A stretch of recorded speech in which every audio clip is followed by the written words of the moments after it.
to talk about 5 of the most surprising things holding you back from thinking, feeling, and looking your best. I'm Dr. Scott Norda, family medicine doctor. I'm Brandon Lewis, family nurse practitioner, and we're going to look at these 5 things through the lens of functional medicine. There's a difference in approach between functional medicine and conventional medicine, and what we found is that functional medicine allows us to discover ways to empower our patients to take care of themselves. We can really identify those areas of weakness and concern by using the most up-to-date research to help patients develop resilience by changing their daily habits, their nutrition, targeted supplements, and everything else. Yeah, and we found that by doing that, it really empowers them and gives them some changes that they can make for themselves and their family members. And we become so passionate about sharing that with as many people as we can. Because we found that really it's the only effective way to stem the tide of devastating chronic disease that's overwhelming our nation and the world, right? And we call these secrets because most people either don't know anything about them or they're not aware of how truly effective and powerful they are.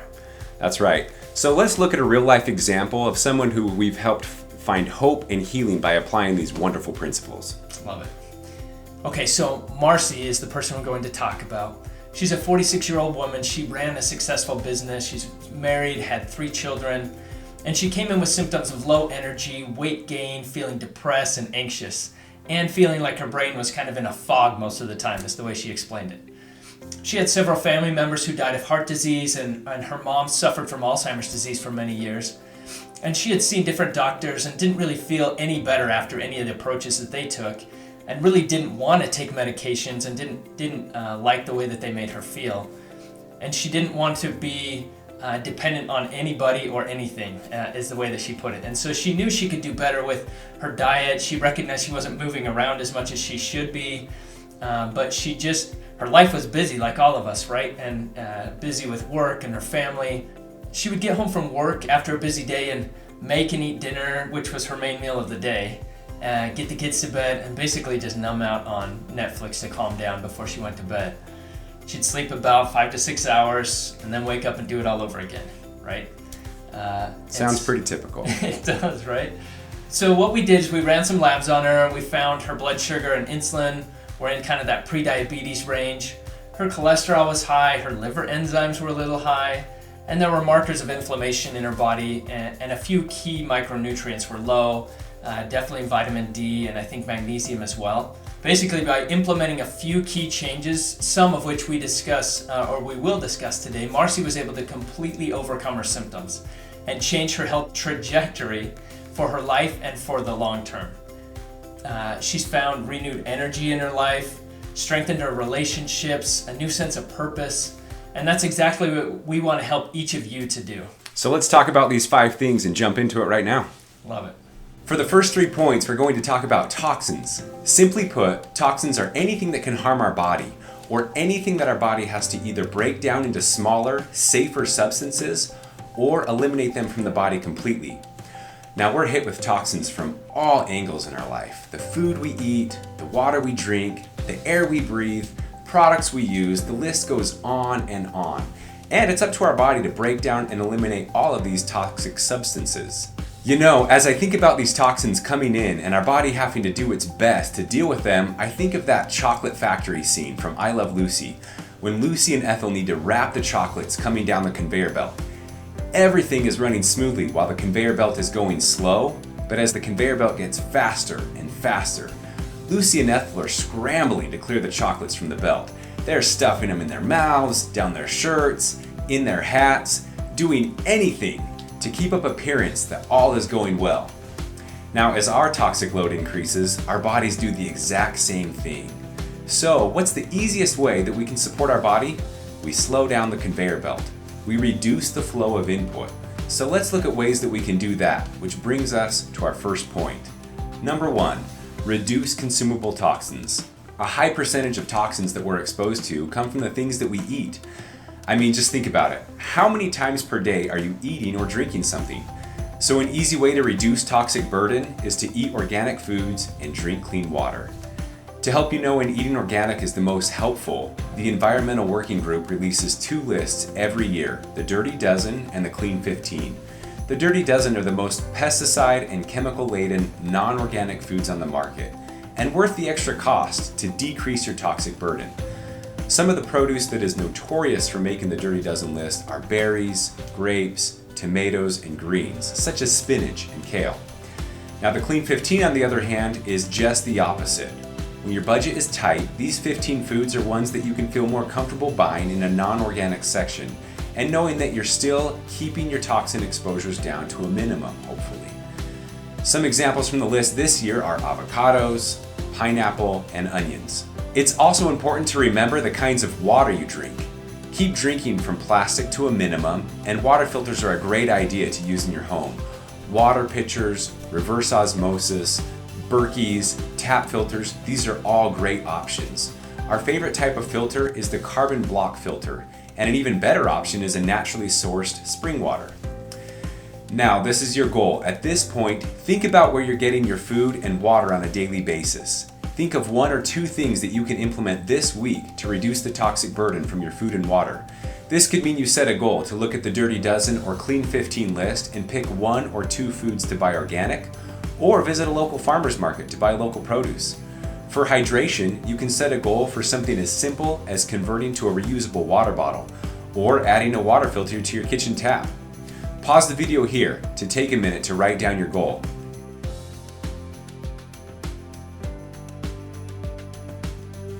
Okay, on to tip number 2. Reduce the toxins that you're breathing. The air is full of toxins. Pollution, smoke, paint, furniture off-gassing, and products we use every day all put chemicals into the air. There are a lot of easy ways to help clean the air in your home. This can be as simple as opening the windows to allow in a fresh breeze, cleaning regularly, making sure that your air filters are changed on a consistent schedule.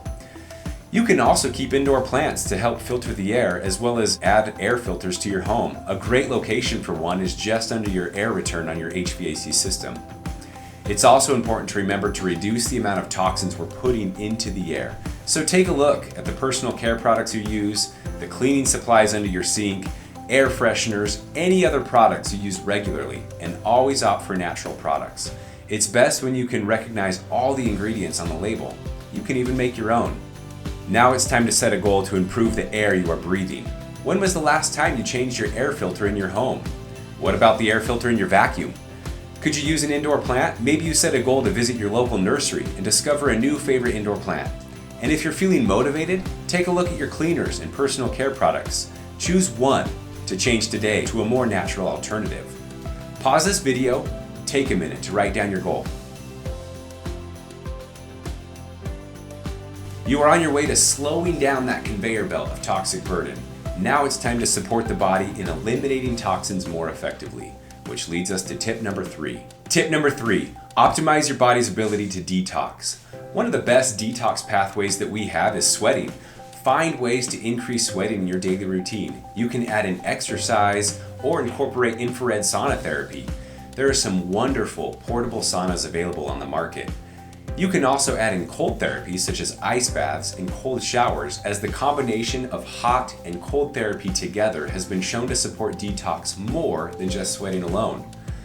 When it comes to exercise and movement, remember that mobility supports drainage. Your lymph system produces between 2 to 3 liters of lymph every day, and the lymphatic system is connected to all major joints and muscle groups in your body.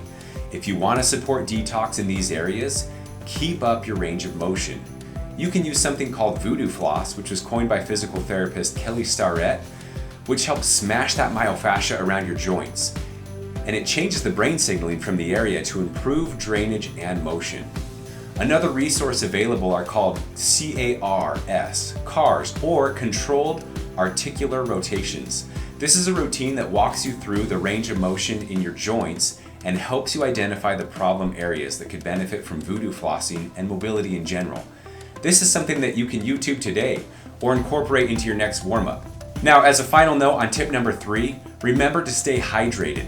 Think of this as flushing out your body. As you encourage sweating and circulation, you need to ensure that you have the means to carry and flush the toxins out.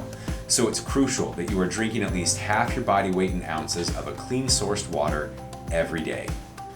It's goal setting time. Time for goal number 3.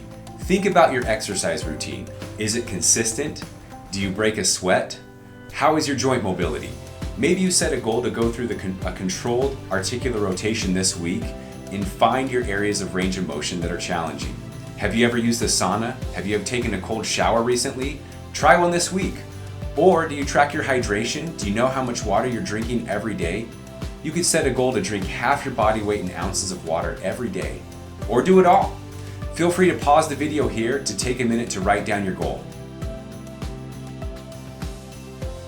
The wonderful thing about reducing your toxic burden is that every small change you make now can impact your health for years to come.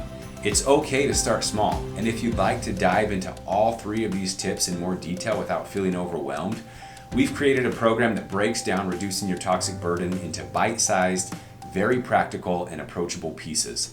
We would love to be a part of your journey to transform your health. We want to empower you with the knowledge you need to think, feel, and look your best. The next 2 secrets we're going to share today are related to timing. So secret number 4, eating at the wrong time. The first and arguably one of the most important habits that you need to develop is to shift when you eat. Did you know that when you eat is almost as important as what you eat? You probably already know that your nutrition is important, so today we're going to focus more on the when than the what.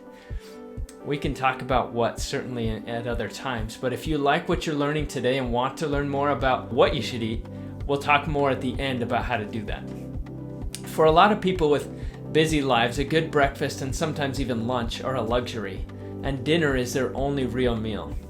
And thus many people find themselves eating most of their food at a late hour after a long day of work or other activities, and this late night eating schedule can invite some big problems into your life. Problems such as a high risk for obesity, diabetes, cancer, and even Alzheimer's disease. Now this is because of what happens in your body when you're not eating or when you're fasting. Fasting starts a process called autophagy, which is just a fun way of saying the way that the body and the brain clean out dead and damaged cells in order to regenerate newer, healthier cells. So basically, whenever you eat, your body shifts to processing food, and when you rest from eating, your body goes back to processing old, damaged cells. The literal meaning of autophagy is self-eating. So the more time that your body spends in autophagy, the more new cells you'll have. In other words, you're literally becoming younger every time that you fast. This is especially critical for brain health. This cleaning out works best during the night. Now the goal is to fuel up your body when it's actively converting food into energy, so during the daytime hours, and then eat easy to digest foods in the evening, not eating anything within 3 hours of going to bed. This will allow your body to focus its energy on healing the gut and detoxing the brain. And research suggests that the optimal breakdown of eating versus fasting is to condense your eating window into about an 8 to 10 hour window, fasting for the remaining hours of the day. For example, if you eat breakfast at 8 a.m., you'll want to eat your main meal in the early afternoon, ideally around 4 p.m., but definitely finishing before 6 p.m. And when fasting, make sure you're drinking enough water to stay adequately hydrated. Some people need to adjust slowly to intermittent fasting. So some start by practicing fasting 2 days a week and slowly build up from there. Others may slowly shrink their eating window, starting with limiting it to just kind of an overnight 12-hour fast, and then maybe 10 hours of eating, and then 8 hours of eating. So men and women also have different needs, and people with health concerns will want to discuss your unique needs with your provider or one of our health coaches before making big changes. Some additional tips: make breakfast and lunch or brunch and supper your main meals. And if you go big, you shouldn't be nearly as prone to snacking between meals. If after a big breakfast and lunch you're still hungry in the evening, drink some water or some hot herbal tea first. And if you're still hungry about 30 minutes later, then eat something light like soup or salad or some vegetables or berries. As a general rule, you want to try to avoid meat, bread, dairy, and sugar in the evening as many times a week as you can. Now, if that's hard for you, start again just twice a week and work up from there. The timing and consistent scheduling of your meals also plays into your body's circadian rhythms, and maintaining an optimal circadian rhythm plays a massive role in your overall health. All right, it's time for you to pause the video and make a goal for yourself. Take time to set a very specific goal, and then go ahead and start the video when you're ready. All right, number 5. This is secret number 5, sleeping at the wrong time. The next powerful tool that you need to know about when it comes to timing is sleep. How many hours of sleep are you getting each night? The CDC has reported that 35% of Americans are not hitting the golden number of sleep needed to maintain good health. And certainly a lot of the people who work with us, that's the case for them. So how many hours of sleep do you think is recommended? The American Academy of Sleep Medicine and the Sleep Research Society says that sleeping less than 7 hours a night on a regular basis is associated with so many chronic diseases, including, again, things like Alzheimer's disease and other forms of dementia, obesity, diabetes, high blood pressure, heart disease, stroke, depression, and, get this, increased risk of death. They also mentioned that lack of adequate sleep is correlated with impaired immune function, increased pain, impaired performance, and increased errors at work. So does it really make a difference to shave off an hour or two a night? Well, the research certainly suggests that it does. Sleep scientists describe this burning the candle at both ends as incurring sleep debt. And in the same way that we can't neglect our monthly payments for our home, our mortgage payments, and expect to keep our home, we also can't expect to keep racking up sleep debt and maintain our cognitive and our overall health. So 7 to 9 hours is the answer, right? 7 to 9 hours seems to be the sweet spot. So why do so many of us struggle to get adequate sleep, and what can we do to fix it? The first step is just recognizing that it's an important thing and it's worth making some small changes to your daily routine. The goal is to bring your daily routine back into alignment with your circadian rhythm. Now, as a reminder, circadian rhythm is a 24-hour cycle that manages the body systems in pretty much all living creatures. It regulates your sleep-wake cycles, your body temperature, hormones, hunger, digestion, metabolism, heart function, energy production, and cell regeneration.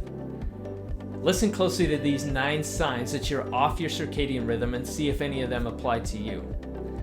Difficulty falling asleep or staying asleep, not feeling well rested even when you do sleep, difficulty concentrating, poor coordination, headaches, GI distress like bloating, cramping, gas, irregular bowel movements. So how do we reset this clock? Or perhaps more appropriately asked, how can we realign our lifestyles and sleep schedules with our circadian rhythms? So many people we work with tell me that they're trying to get their 7 to 8 hours of sleep each night, but still can't seem to see any improvements. Almost invariably, they admit, though, that they're not going to bed until close to midnight and they're not waking up until around 7:30 or 8. Well, it turns out that this 7 to 8 hour window isn't the same as going to bed earlier and waking up earlier. Benjamin Franklin's ancient wisdom remains relevant. Early to bed, early to rise makes a man healthy, wealthy, and wise. Modern science demonstrated that the first half of the night is when we spend more time in the deeper stages of non-REM sleep, and that this is critical to the formation and preservation of memory. So exercise and spending at least a few minutes outside each morning and afternoon or evening are also helpful in resetting natural light-dark cyclical rhythms. All right, it's time again for you to pause the video and set a goal for yourself about how and when you're going to adjust your sleep changes or your sleep cycle changes. So go ahead and pause the video, make your goal very specific related to something around when you're going to go to bed or things you're going to do leading into bedtime to make sure you can keep this sleep cycle going consistently in the timing of your sleep.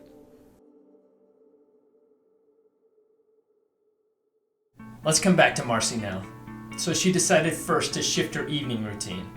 She stopped binging on Netflix at night and instead started going on evening walks with her husband and then reading a little while before going to bed. And she'd get to bed around 10:30.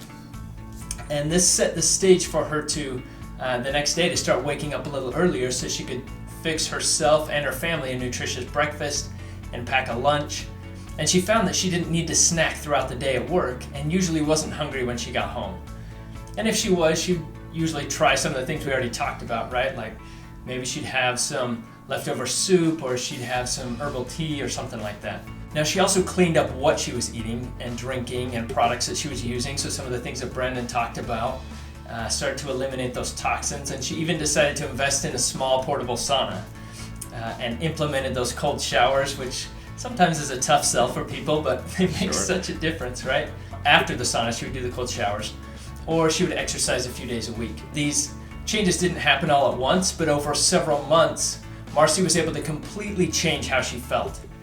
Now, she dropped 15 pounds, which she was happy about, but she also started to gain energy again, started to think more clearly, and she just never tires of how people keep telling her that she looks amazing. She looks younger and healthier. That's awesome. And the cool thing about that is that's not something that's just isolated to Marcy. These are just a few small, powerful changes, and they can make a huge difference in your life. Improve the way you feel, think, and look. Now, as we mentioned, we have a comprehensive program designed to help you make the transformational changes in what you eat, how you sleep, how you move, also while teaching you how to avoid and eliminate toxins that lead to disease.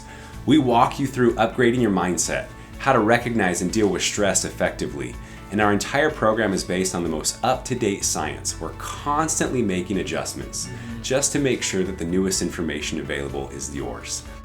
After years of working to reverse and prevent chronic disease, we have found that the only way that people are able to make these critical lifestyle changes sustainable for themselves is to go one step at a time. It's a process to build these habits.